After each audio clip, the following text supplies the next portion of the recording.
The Clone Wars animated TV show turns the prequel era of Star Wars from an incoherent mess into a goddamn masterpiece, and not enough people even know why or how. So today, I'm going to be taking a deep dive into why the Clone Wars fixes every single problem I had with the prequels, turning Star Wars from a franchise that I was extremely lukewarm on into one that I will cherish and love for the rest of my life.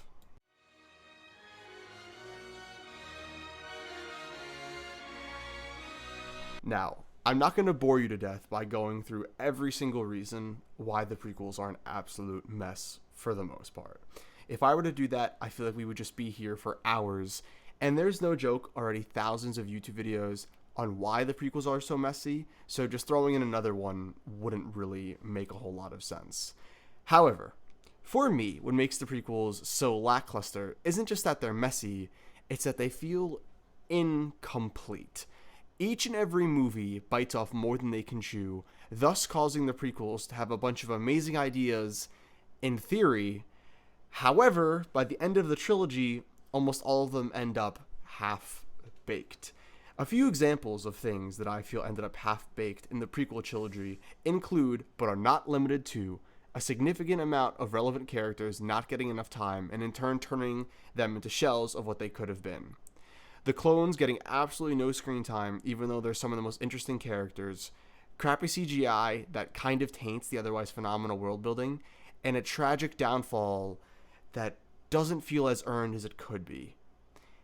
However, the Clone Wars animated TV show saves all of these sins. The first major reason the Clone Wars TV show saves the prequels and fixes them for me is adding on to characters that I feel were wasted, adding new characters in general, and fixing old ones. And the first character that I would like to delve into is Padmé.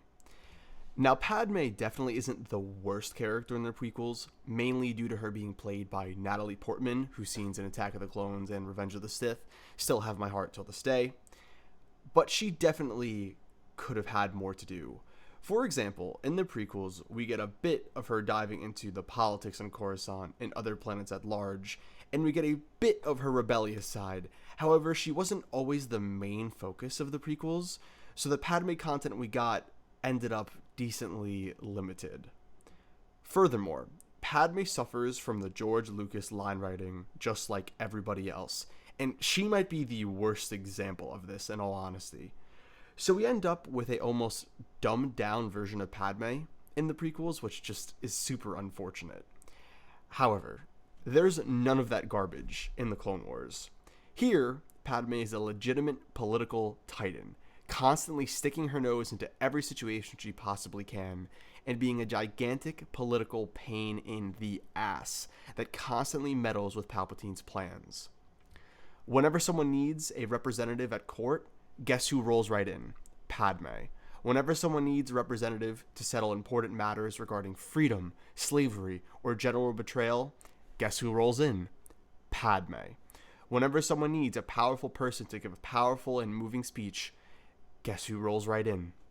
Padmé. And it's not like she's just a political pen pusher either. Padmé's got some bite to her too. She's constantly getting into some pretty dangerous situations and even pulls a blaster on people alone, might I add, a handful of times. There's also like a whole 6-episode long arc surrounding her manipulating a past lover into giving her separatist information and getting him on her side. She's a lot more than just Anakin's lover in this show, and seeing this stark contrast from the prequels breathed a breath of fresh air into my life and into this character that I didn't know I needed. And on that topic, her relationship with Anakin here is a lot more realistic and grounded, being very unstable due to how the darkness of Anakin's heart is affecting him and her. There are multiple times where she gets very frustrated and downright angry with him, and then they won't speak for a while because of it. And this realistic dynamic adds a lot more to both of their characters, specifically how their love ends up tearing the world apart, adding much more context to a relationship that was in desperate need of it. However, don't get it twisted. I still love Natalie Portman and her iconic portrayal. It's just without the Clone Wars, there would still be a gap in her character that is larger than the age gap between her and little Anakin in The Phantom Menace. And now, I want to talk about Obi-Wan Kenobi. Hello there. See, Obi-Wan is kind of a weird one for me, because aside from the first movie, he's pretty great in everything else. He's quippy, he's funny, he's super likable, and the acting by Ian McGregor is just phenomenal. For the most part, there's really nothing to complain about regarding his character. However, not much doesn't mean there isn't anything that could be improved. See, I have two major issues with Obi-Wan in the prequels. The first one being, he is just too damn perfect. Like, this dude has near no flaws and is basically just Jedi Jesus until the very end, where he admits that he loved Anakin, which is one of the best scenes in all of Star Wars. But anyways, nearly all of the prequels, he is just the perfect Jedi. However, in the Clone Wars, he has a lot more character and nuance to him. For example, when he re-encounters Darth Maul, he becomes enraged and wants revenge, which isn't the Jedi way. When we visit Mandalore, we find out that he once had a very serious relationship with the Queen there, and even though it's not flat out stated, it's very much implied that he still loves her deep down, which is super interesting, and again, not the Jedi way. Obi-Wan also calls the Council into question on multiple instances, to the point where they begin to question if his judgment is being clouded by the dark side. He also just flat out knows about Anakin and Padme, like, early on. Like, he straight up tells Anakin he knows he's on the phone with her. Like, you know how your relative would be like, oh, you're on the phone with them? Tell them I say hi. That's basically what he does towards the end of the show. And speaking of Anakin, this brings me to my second point.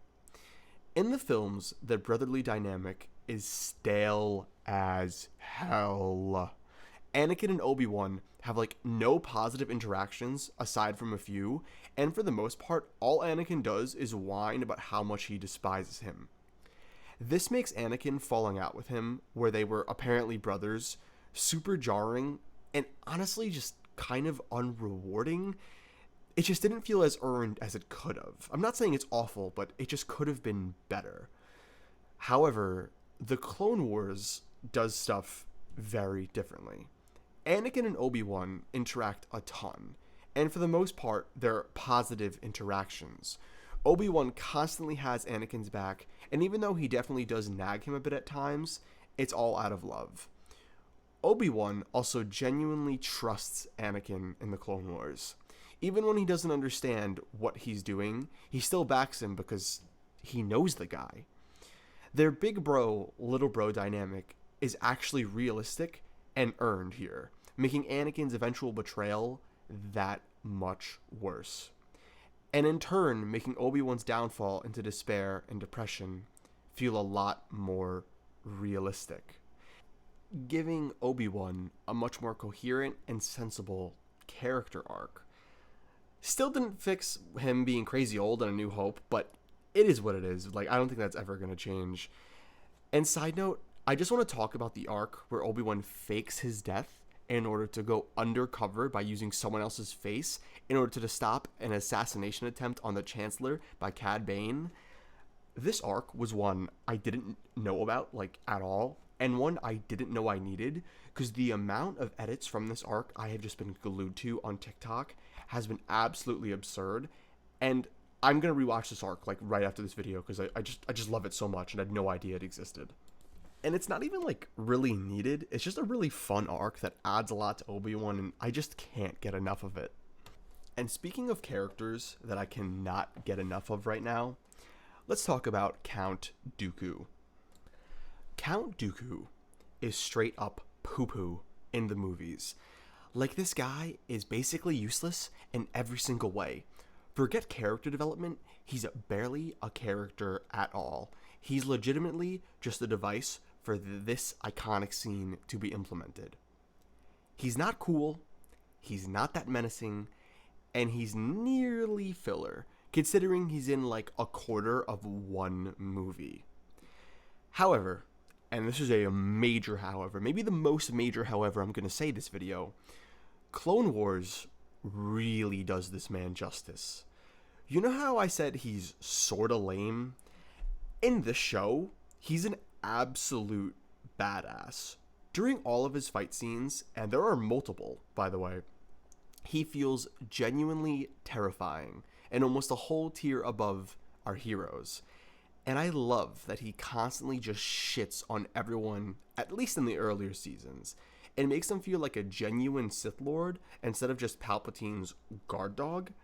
And on the topic of Palpatine, the whole concept of Dooku wanting to overthrow him was something that just completely went over my head in Attack of the Clones due to it being so lackluster. But here, he plans to overthrow Palpatine, and it is in a much more realistic and sensible way, shown through him trying to recruit people to his side and constantly trying to be one step ahead of everyone else, giving Dooku another layer to his character that I didn't really know I needed. I also just love his fighting style. Dude has so much swagger for absolutely no reason. And even though I love Charles Dance as an actor, rest in peace, he didn't have a fraction of the charisma Dooku has in Clone Wars. And just to sum it up, Dooku just has that dog in him in the Clone Wars. I mean, he is just an absolute monster, and probably one of the best turnarounds in terms of character development from the prequels to the Clone Wars TV show. And you want to know someone else who has that dog in them the entire time? Cad Bane. And yes, I am giving him a little segment on this video because Cad Bane is my king and he does not get spoken about enough. Obviously, I have nothing bad to say about Cad Bane in the prequel movies since, he's not there. So right now, I just want to take a moment to say Cad Bane is the bounty hunter GOAT. He is an absolute monster. I mean, he straight up puts every other bounty hunter in existence to shame. And not just in Star Wars, just in all of existence. This guy just casually goes toe-to-toe with Jedi Knights like it's just another day at the office. And again, his arc with Obi-Wan is an absolute masterpiece. Every time he's on screen, he steals the show. And out of every side character in the Clone Wars, he's my favorite, and it's really not even close. And yeah, before anyone comments it, I did indeed see Boba Fett. And Cad Bane's tragic passing in that show was a goddamn sin, and I will never forgive Star Wars for doing it. And on the topic of people I'd probably never forgive, for the most part, let's talk about Yoda in the Jedi Council. And I'm excluding Yoda in the Forgive because he redeems himself. The Jedi Council is absolutely useless in the prequels. Like, bro, I swear half of these people have no lines, and the other half can't even get proper continuity with their character design. I think aside from Yoda and Sam L, like 2 lines and 3 glances are given to the greater Jedi Council. And in the prequels, they still get the job done. As long as you consider the job being absolutely insufferable. You definitely don't like them very much, but in the same breath, you mainly don't like one of them. Heck, you don't even see half of their faces. For example, during Order 66, which is one of the most significant events in Jedi history, you genuinely have no idea who half of these people dying even are. You at most are like, oh, that's that one girl who has the Ahsoka hair. And yes, I know it's not hair, it's just easier to say it that way. And anyways, this issue is another one that is completely resolved in the Clone Wars. Every single member of the Jedi Council has bare minimum a few episodes to flesh out their characters and explain basically what they're all about. See this guy? Do you know his name? This is Plo Koon, and he's an absolute Chad. He's always backing Ahsoka and Anakin, and he is the only one, aside from Obi-Wan, who's genuinely on Anakin's side and wants what's best for him. You also learn a lot about Sheik Tai, I don't know if I pronounced her name right, but she's a super cool Jedi who stands up for what she believes in a very typical way, but it's still cool. And it's not like it's just these two characters. You learn a ton about everyone on the Jedi Council. You learn their names, you learn what they're about, you learn their motivations, and they feel like real characters. And speaking of learning a ton about characters, there's an arc at the end of season 6 that's about Yoda's journey with the Force. And in this arc, we have Yoda meet the first ever Force ghost in Qui-Gon Jinn. We have Yoda fight the physical manifestation of his own dark side and win. And we learn why he chooses to go to Dagobah in the first place. You see, one of my biggest issues with Star Wars as a whole is how Yoda is just kind of an idiot in the prequels, and then a goddamn Giga Chad 500 IQ player in the OG trilogy. Like, it just didn't flow. And at first, I thought it was just the prequels getting Yoda wrong, but with this arc, they completely fix that mistake. By showing Yoda actually grow, by showing that even at his old age and near complete mastery of the Force, he still has a long way to go before he gets to where he is in Empire, showing that Yoda is as much of a character as everyone else because he's also growing. Showing that he's not just the simple trope of a crazy wise old man who beats droids with sticks and really tweaks out over chocolate. He's more than that. He's real, and he matters. And on the topic of mattering, I want to speak about a few characters that I don't think matter a ton to the Clone Wars, but are just there to make the story better in small moments, and are just great to have around, just great for the world, just great guys and gals overall. I absolutely loved Hondo. He's the GOAT. He's one of the best pirates of all time, up there with Jack Sparrow himself. I loved the High Sisters, who were like these like witch people who were just super menacing and super interesting, and they didn't get explained a ton, but you got enough where you liked them. I also loved Darth Maul's like brother. I thought he was a really cool addition to the story that I didn't know I needed and really didn't expect. I also really appreciate Ventress and how her journey kind of mirrors someone else's that we'll get to later in the video. And along with Ventress, I just love the broad bounty hunters we get. Like, we meet so many different bounty hunters and learn so much about just the bounty hunter lifestyle, and it's like, does it need to be in the Clone Wars? Absolutely not. But does it make it better? Absolutely. And another thing, like, you learn about droids a lot in the Clone Wars TV show. Like, you learn about different makes, you learn about why different droids are made, you learn about droids that do different things. Like, you get a whole lore dump over these episodes about droids, and like, I didn't care about droids at all pre-Clone Wars, and now like they're kind of like my favorite part, because like they're cool, you know what I mean? Like, and you learn everything about them in the Clone Wars. And speaking of characters that I knew nothing about because of the prequel trilogy, and I was so pissed. I was so pissed when this happened. We need to speak about Darth Maul. And while I've been very grateful for all of the character changes and add-ons in the Clone Wars, none of them even come close to the absolutely monumentous event of the Clone Wars somehow reviving, saving, and elevating Darth Maul's character to the height that even when he had legs, he never even came close to achieving. Darth Maul's death in The Phantom Menace is the single most agonizing and tragic sin that George Lucas ever committed.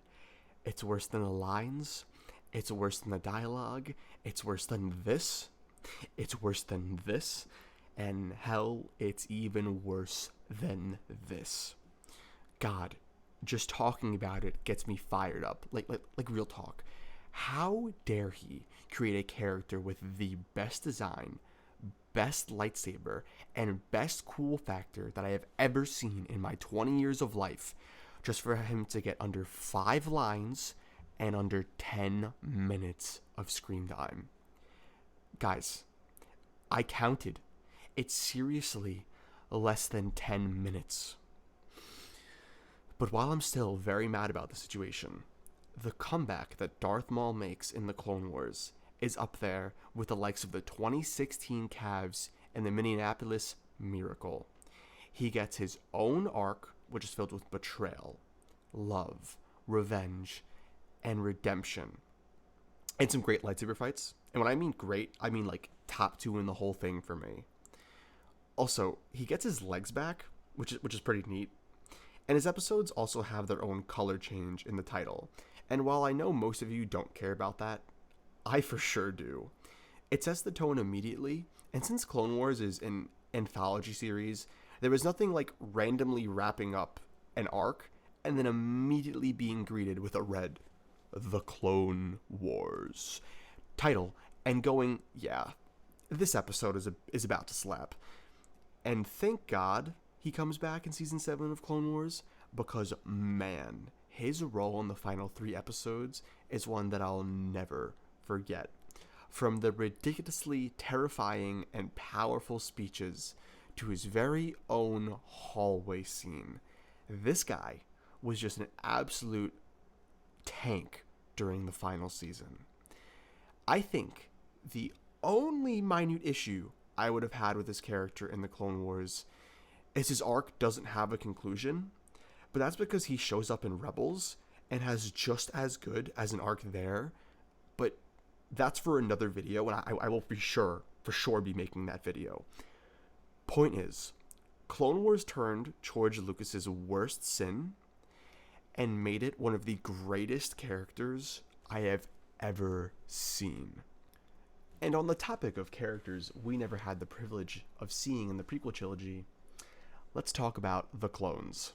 Like I mentioned previously, one of my biggest issues with the prequels is how the clones get absolutely no love and attention.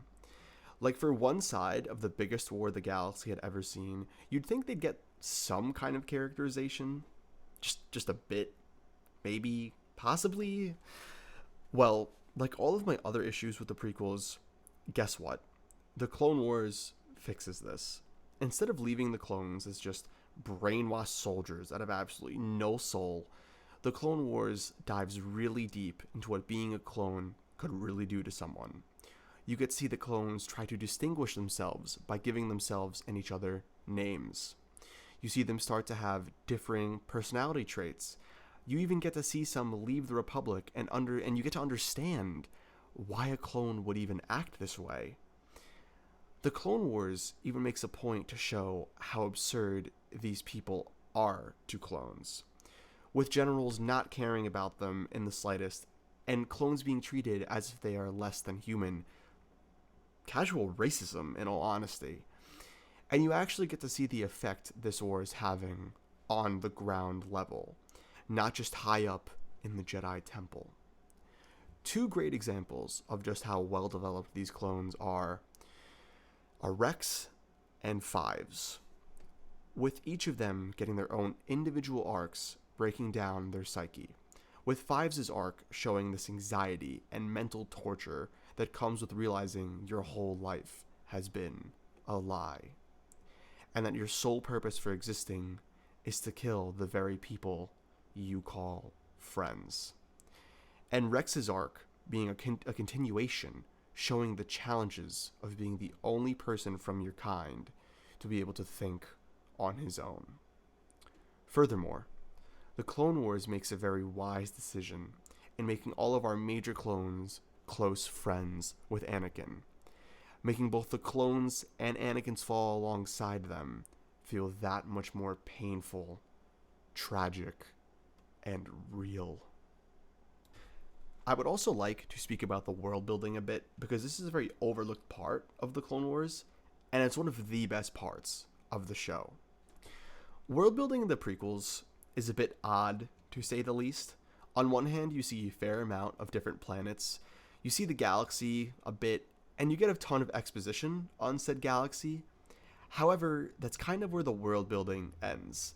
See, the prequels have a ton of issues when it comes to their world building, including the awful use of CGI, constantly doubling back to the same bum-ass sand planet, and surface level expansions of the worlds themselves, aka only being in like 1 or 2 spots on each planet. This is one of the prequels' weakest aspects, and ironically enough, world building happens to be one of the strongest parts of the Clone Wars. And just to kind of set the stage, I'm going to try my best to list off a few planets that you actually spend a decent amount of time on and learn about. And if I butcher some names, I'm sorry. But here we go. We have Coruscant, Genesis, Camino, Ryloth, Umbara, Mandalore, Moncala, Christophilus, Felicia, Utopia, Mortis, Tatooine, Naboo, Alderaan, like, it just, the list just goes on and on. The amount of information you get on these worlds is no short of absurd. Not only do you learn about what the world looks like, you learn about the people who live there on a micro level. You learn how they interact, you learn their feelings and opinions on the Jedi and the Republic as a whole, and you really get to have a genuine relationship with these individual planets. To the point where, if you see the planet, you'll go, oh, that's where that guy lives, and that's where he's from. And I could honestly talk about how great the world building is all day, but in all honesty, I would just end up doing a disservice to it, because nothing I can say can even somewhat show you how insanely amazing the world building in the Clone Wars is. You just have to go watch it for yourself to understand. And yes, I know there's a very specific, like, dimension planet that I did not mention there. We'll be getting it to now. Just hold on. Give me like 2 minutes. Now, let's talk about Anakin Skywalker. I'm going to get this out of the way. Anakin Skywalker is one of the most difficult characters for me to discuss. On one hand, I think his story is absolutely amazing in the prequels. While the acting isn't always great, and he's definitely a mess in the first 2 movies especially, I think Revenge of the Sith does a lot of justice to his character, and making him one of the only characters that had a genuinely great conclusion. So what's the issue? Why am I bringing this up? And well, that's because while Anakin's fall is great in Revenge of the Sith, the context needed just isn't really there. It's touched on a bit, showing why he's upset with the Jedi Council and why he would come to trust the Chancellor. But due to the time restrictions and some writing issues, it can all feel a bit shallow. I don't know. At least for me, I felt that I did. I also feel like his shift was a little too abrupt. Like, one scene, he was a pretty good dude. Sure, he made some mistakes and was violent at times, but it was never without reason. And then in the very next scene, he's literally murdering children. Like literally murdering children, like, in front of you. And again, I'm not saying I don't like his arc in Revenge of the Sith, because I really do. I'm just saying it could have been a bit better. As I said before, it all just occurs a bit too quickly. However, in the Clone Wars, Anakin's eventual downfall, while hinted at early on, is a very, very slow burn, with him starting the war out as a pretty nice guy. A nice guy with a chip on his shoulder that was for sure cocky and not afraid to get his hands a bit muddy, but definitely not a child murderer man. But slowly, and very surely, we start to see the cracks in his armor. He starts to get a little more violent. He starts to bend the rules a little bit more. When no one's looking, he's open to do some un-Jedi-like things for the greater good.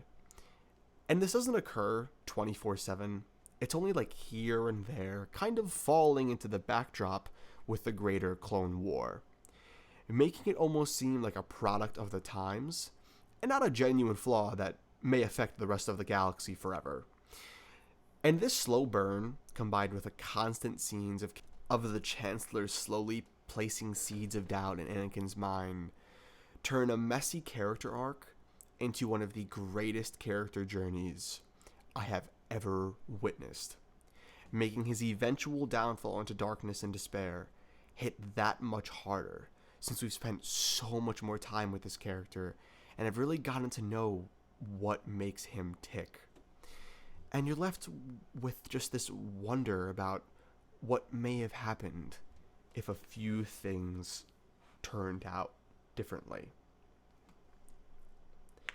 And okay, if you've seen the Clone Wars, you're probably waiting for me to speak about the absolute masterpiece that is the Mortis arc.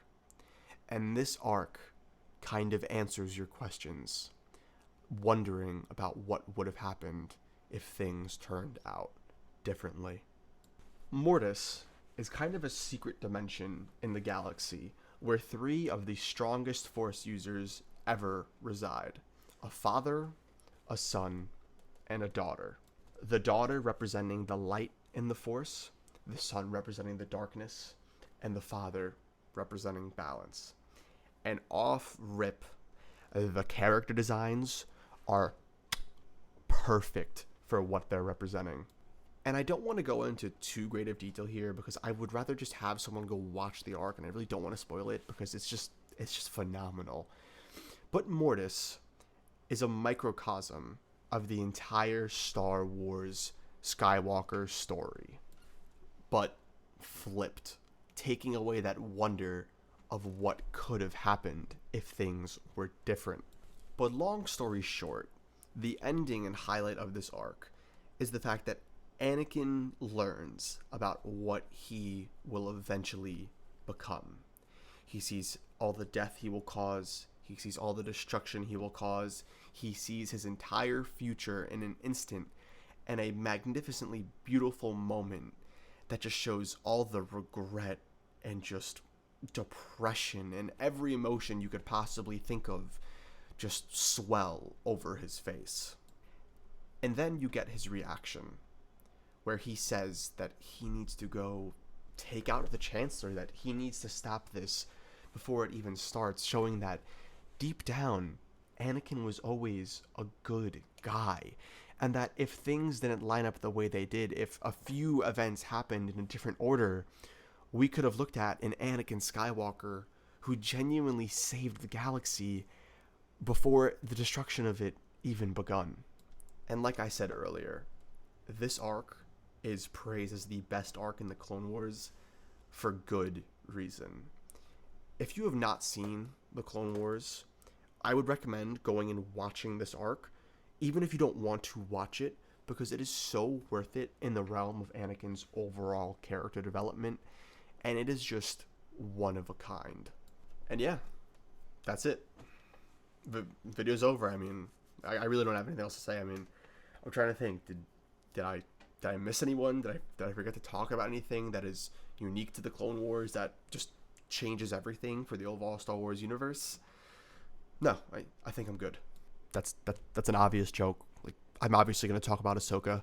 I was just clearly saving her for the end of the video for dramatic effect because I know you guys are all waiting since the Ahsoka show is currently airing, and I'm here. We're talking about Ahsoka Tano. And yeah, I've been saving the best for last because, man, do I have a lot to say about the addition of this character. Ahsoka is a character that we meet and get to grow with. She's super likable, she's snippy, she's a great fighter, and she's just overall a insanely enjoyable character. In a lot of ways, Ahsoka represents the audience, seeing a lot of Anakin's ways and seeing through him and the Jedi Council as a whole. And on that topic, I think the best part of Ahsoka's character is her dynamic with Anakin. She is his light. She is the character that brings out the absolute best in him, and the character that keeps him the furthest away from the dark side of the Force. I specifically love all of the symbolism at the end of Season 5, where she leaves the Jedi Order, and while she steps away from him, she's walking towards the sun, towards the light, and he's fading further and further into the darkness. And I think another amazing aspect of Ahsoka's character development is her not being a true Jedi. And in a lot of ways, her not being a true Jedi is what makes her the best Jedi out there, because she's able to look past the limited viewpoint of the Jedi while also not becoming engulfed by the dark side of the Force. I love the idea that in a lot of ways she could have ended up like Anakin himself. However, she was able to walk away, and he wasn't. I think it's also very important that she's a powerful female Jedi. I think this adds a lot of much needed diversity to the Jedi cast that prior to her arrival was in desperate need. Another aspect of Ahsoka's character that I just can't get enough of is how relatable she is. Ahsoka struggles and doubts herself in very realistic and relatable ways. Her journey is filled with challenges, from dealing with the trauma of war to facing just very simple moral dilemmas to just losing something. Like, she loses her lightsaber like 4 times. It's really funny, but it's also not funny because, like, it's a lightsaber and I want a lightsaber. And these challenges make her a character with whom viewers can emphasize and connect with a lot, due to her not being a one-note Jedi priest or a one-note evil Sith Lord. And I just have to say, having the final 4 episodes be all about Ahsoka's side of Order 66 was a genuinely phenomenal decision.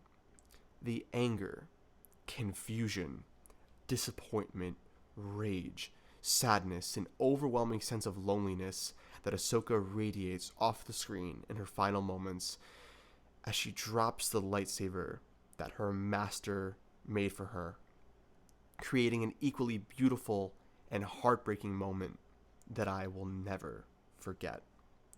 And to top it all off, the Clone Wars show ending with Vader picking up the lightsaber that he had so recently just made for his beloved pupil, and just looking up at the sky, looking up at the stars, and not saying a word, but instead speaking a lifetime of regret into the sky.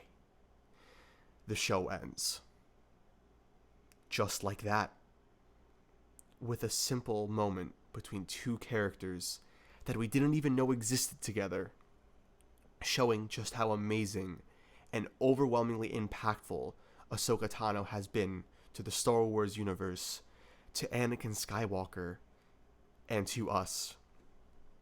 In fact, the only issue I can come up with regarding her character is she is so phenomenally well written, and her relationship with Anakin is so perfect, that I genuinely, wholeheartedly believe that she was more important to him than anyone else. She was more important to him than the Chancellor, more important than Obi-Wan, more important than his mother, and even more important than Padmé herself. Ahsoka Tano is a character that you do not get often. She's a character that you can't even speak everything about, because she's just so amazingly well written and so amazingly realized. She's real, she's raw, and she is just perfect. She's perfect for Star Wars, she's perfect for Anakin's story, and she's perfect for you as a viewer. She is everything anyone out there should aspire to be like. She's strong, she's wise, she's cunning, and she's constantly growing. Ahsoka is not the same in any season of the Clone Wars comparatively to the next one or previous one. She is constantly changing along with the story. She's constantly growing along with the viewer. And I can only imagine actually watching the Clone Wars live, because I just binged all of it, but to actually grow alongside Ahsoka Tano must have been a magical experience. And just to wrap this video up, because, I mean, we're already approaching 40 minutes here, I just want to say to anyone who's made it to the end of this video, thank you so much for listening to me talk. The Clone Wars is something that I wasn't expecting to love. It's something I wasn't expecting to enjoy. I didn't even want to watch it. My girlfriend kind of had to force me. But boy, am I so glad I did.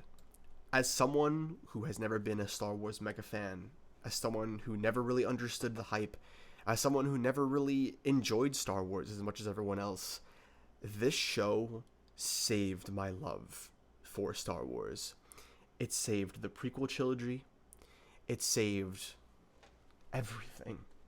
It is one of the most rewatchable shows I have ever seen. I mean, you can go and just pick up a random arc or a random episode at any point during your day, and you'll get just a phenomenal 3 to 4 episode stretch that you'll just love and enjoy.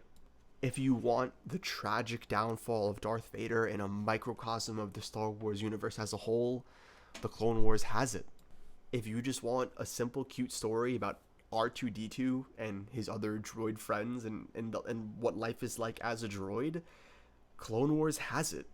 I mean, there is literally something in this show for everybody. And even though people say it's a kid's show, it is not. It talks about a lot of adult themes. It is very serious at times while still being very fun. And it is a show worth your time. If you find yourself in a similar situation like I was in, where you don't understand Star Wars and don't get why everyone loves it, but you're interested in knowing why, I promise you, your fix is not in a galaxy far, far away. It has been right in front of you this entire time.